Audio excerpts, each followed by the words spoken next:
Get more on Comey's firing. William Courtney is a senior lecturer at the RAND Corporation and joins us now from Washington, D.C. William, good to have you with us. So can I ask your thoughts on Comey's firing, ostensibly because of his handling of the inquiry into Hillary Clinton's emails, but clearly a lot of speculation about what the deeper reason might be? Well, there hasn't been much new information regarding Hillary Clinton's emails, but the Russia issue is quite front and center with investigations in the U.S. Senate, in the House, and by the FBI. So this appears to be more likely related to the cause of the firing. Yeah, and you know, how damaging is this for President Trump? Because as soon as it happened, one of the major trending hashtags on Twitter was Banana Republic. I mean, this doesn't bode well for democracy in the USA, does it? Well, in the Watergate crisis, what we discovered was that democratic institutions are actually quite strong. You know, President Nixon, of course, fired as Attorney General and Special Prosecutor. But in this case, I think Congress has played a strong role since Trump has become president. That Congress has come up online, played a strong role with regard to Russia. Both Republicans and Democrats cautioned President Trump about relaxing sanctions on Russia because of its aggression in Ukraine, for example.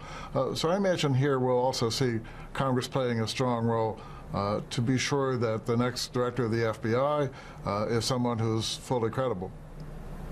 Meanwhile, with impeccable timing, Sergei Lavrov is in Washington. Not just Comey's firing, of course, but the whole investigation into Russia's potential links with Trump campaign officials, or whether it meddled in the election. How much is all of that going to overshadow talks with Lavrov in Washington? It will be a factor in the talks, no question.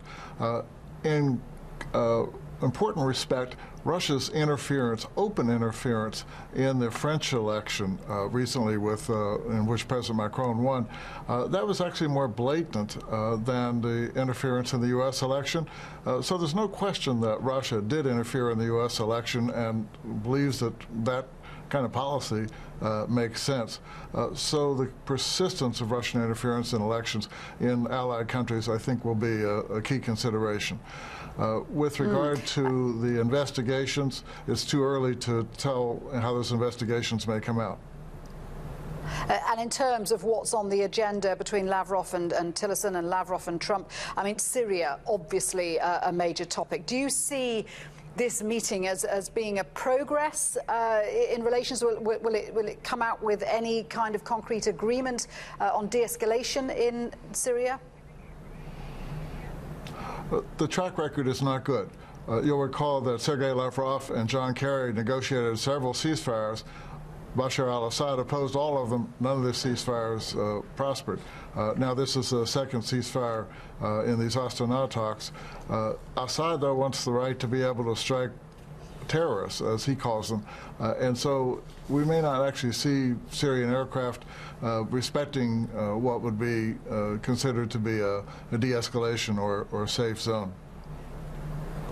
Great to get your thoughts there. Thank you very much indeed for joining us. William Courtney there.